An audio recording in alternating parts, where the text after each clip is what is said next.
क्योंकि वही लोग हैं जो असली योद्धा हैं, लड़ाके हैं। क्योंकि घंटा ताला के फजलो करम से लगने वाले बैन के बाद भी जो लड़ता रहे वो है असली सनातनी। जो किसी भी मोमीन के दिखाए हुए डर के बावजूद भी बोलता रहे वो है असली सनातनी। और जो किसी जिहादी के धमकी देने, छापा मारने या हमला करने के बाद भी अपनी आवाज ना रोके वो है असली सनातनी।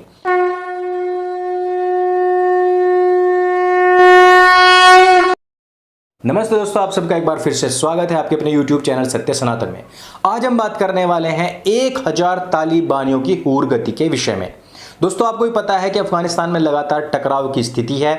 वहां पर एक मोमिन दूसरे मोमिन को मार रहा है केवल और केवल उस क्षेत्र पर कब्जे के लिए।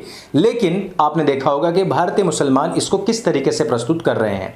वो कह रहे हैं कि वो उनके हक की लड़ाई है, वहां पर कोई भी आपसी मतभेद मनभेद है ही नहीं।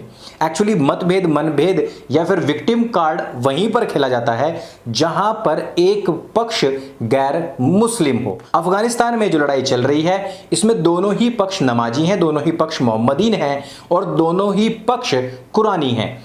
कुरान की आयतों के अनुसार जो गैर मुसलमान होता है उसके साथ में दोस्ती नहीं करनी चाहिए। लेकिन इसी किताब के अनुसार ये भी है कि आपका मोमीन भाई भले ही कितना भी बुरा क्यों ना हो वो आपका भाई ही है। लेकिन यहां पर 5 वक्त की नमाज पढ़ करके बीच बीच में पार्ट टाइम जॉब के चलते हुए एक दूसरे पर गोली फायरिंग करने वाले लोगों ने शायद हो सकता है यह किताब पढ़ी ही नहीं है। आप और हम तो यही सोचते हैं, लेकिन एक दीन का पक्का मोहम्मदीन ऐसा कभी भी नहीं सोचता है। क्योंकि उसी की किताब यह भी कहती है कि वो जो मोहम्मदीन तुम्हारे सामने खड़ा है, क्योंकि उसका फिरका अलग है इसलिए वो तो जहन्नमी है। क्योंकि टोटल 73 फिरकों में से केवल एक ही फिरका जन्नत जाएगा। और कौन सा फिरका जाएगा ये वहम हर एक फिरके को है। और यही सोच करके दानिश सिद्दीकी, जो कि भारतीय एक पत्तलकार था जिसको कि अपनी पत्तलकारिता की वजह से पुलित्जर अवार्ड भी मिला था, और यह पत्तलकारिता कुछ इस तरीके थी कि बंदे को शमशान घाट में जलती हुई चिताएं तो दिखती थी लेकिन उसको कब्रिस्तानों में गड़ते हुए शव दिखाई नहीं देते थे। और इसी पत्तलकारिता के चलते वो भेंट चढ़ गया तालिबानियों के।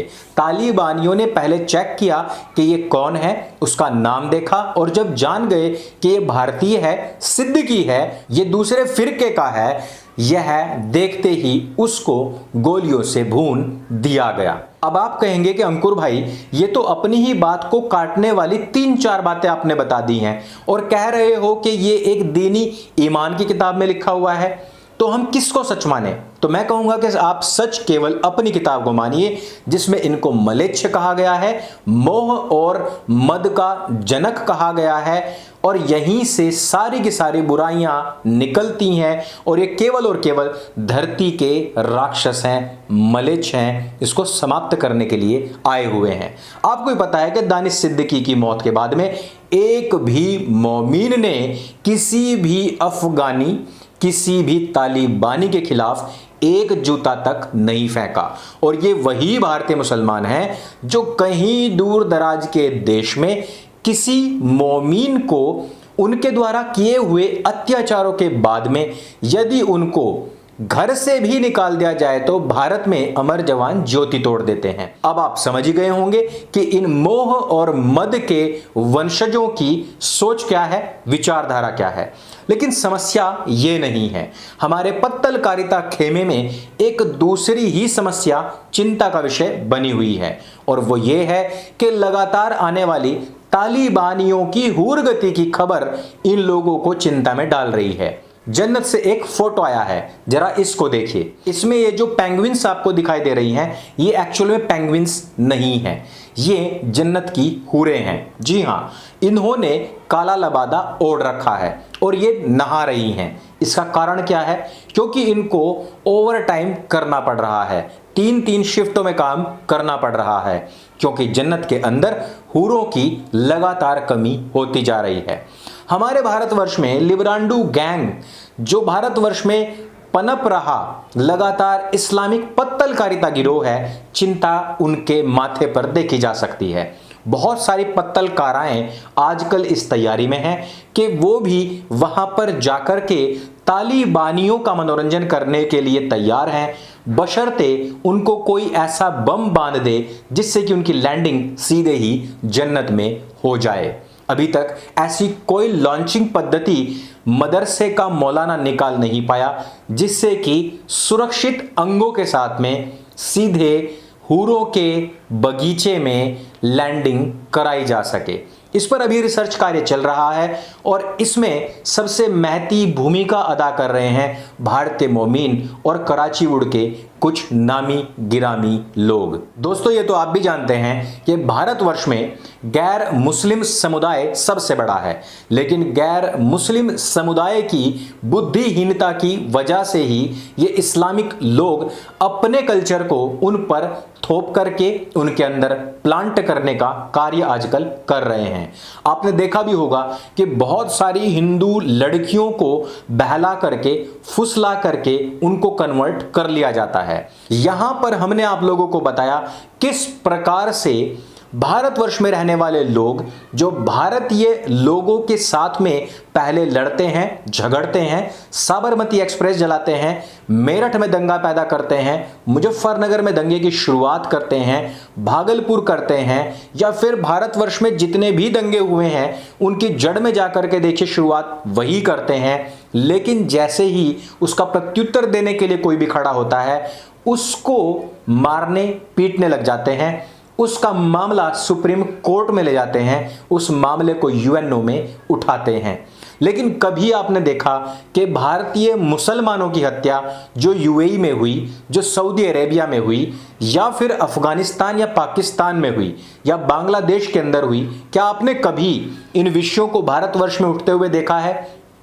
क्या कभी आपने ओवैसी, आजम खान या जितने भी लोग मुसलमानों के पैरोकार हैं, इनका गीत गाने वाले लोग, इनके हित की बात करने वाले लोग, इनको भड़काने वाले लोग, इनको सड़कों पर लिटाने वाले लोग, इनका पेट भरने या फिर पेट फुलाने वाले लोग, किसी ने भी इस तरीके के विषय कभी संसद में उठाए, कभी सड़क पर इस बात के लिए कोई आंदोलन निकाला? क्या इसके लिए कभी भी उन्होंने मामले को दर्ज करवाया? इस पर कभी भी उन्होंने कोई आपत्ति दर्ज करवाई नहीं। एक चोर जिसकी सिर्फ छोटी छोटी डंडियों से पिटाई हुई, उस मामले को उसकी हत्या तक का मामला बना दिया गया, यूएनओ तक ले जाया गया, लेकिन कश्मीरी हिंदुओं को निष्कासित कर दिया गया, मार दिया गया, अत्याचार किए गए, उन पर कभी भी कोई भी बोलने वाला नहीं निकला। इससे हम और आप क्या समझते हैं? दानिश सिद्दीकी यदि भारतवर्ष में डर डर करके रह रहा था, अफगानिस्तान अपने लोगों में जाते ही उसको पता लग गया कि हूर गति क्या होती है। शाहरुख खान को भारत में डर लग रहा था, नरेंद्र मोदी प्रधानमंत्री बनेंगे तो मैं देश छोड़ दूंगा, अमेरिका में जाकर उसको नंगा किया गया, पूरा दिन उसको वेट कराया गया, पता लग गया डर का माहौल कहां पर है। तो ये सारी चीजें जानने के बावजूद हिंदू जागता क्यों नहीं है? दोस्तों, मुझे पता है कि इस चैनल पर घंटा ताला के फजलो करम से बैन लगा हुआ है और इसकी रीच पूरी तरीके से खत्म हो चुकी है। वीडियोस ना नोटिफिकेशन पहुंचते हैं, ना ही ये रिकमेंडेशन में जाती है। लेकिन इसी समय पर असली युद्ध का मजा आता है, इसी समय पर अपनी बात कहने का असली मजा आता है। और वो जो 2-4 लोग हमें देख रहे हैं उनको देख करके भी मजा आता है, क्योंकि वही लोग हैं जो असली योद्धा हैं, लड़ाके हैं। क्योंकि घंटा ताला के फजलो करम से लगने वाले बैन के बाद भी जो लड़ता रहे वो है असली सनातनी, जो किसी भी मोमीन के दिखाए हुए डर के बावजूद भी बोलता रहे वो है असली सनातनी। और जो किसी जिहादी के धमकी देने, छापा मारने या हमला करने के बाद भी अपनी आवाज ना रोके वो है असली सनातनी।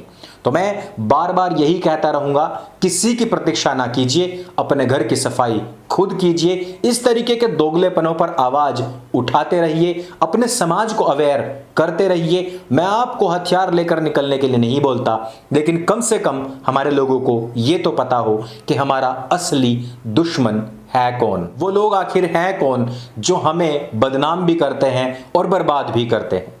तो दोस्तों इस वीडियो में सिर्फ इतना ही। यदि वीडियो आपको जानकारी से भरपूर लगे तो इसको सबके साथ में शेयर अवश्य करें।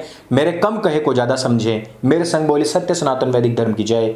जय हिंद, वंदे मातरम।